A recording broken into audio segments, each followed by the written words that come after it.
आयशा के दुपट्टे की असमत का फुरेरा लहरा दिया, इत्तेहाद उम्मत का नारा लगा दिया, हतमे नबूवत के डंकों को बजा दिया और निज़ामे मुस्तफा के अलम को आगे बढ़ा दिया। अल्लाह के फजल करम से मैं हजरत साजिद मीर साहिब की मौजूदगी में अपने असलाफ की रिवायात को वापस लौटाने का ऐलान करते हुए ये बात कह देना चाहता हूं, जब तक हम जिंदा रहेंगे अल्लाह के फजलो करम से किताब और सुन्नत के डंके बजाते रहेंगे, हत्म नबूवत का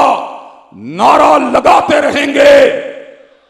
आमरीयत के बुत के ऊपर ज़रबते हाय कारी को लगाते रहेंगे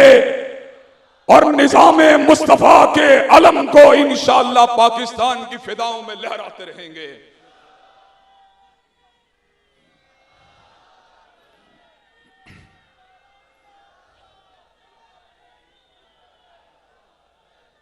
हजरात गिरामी कदर,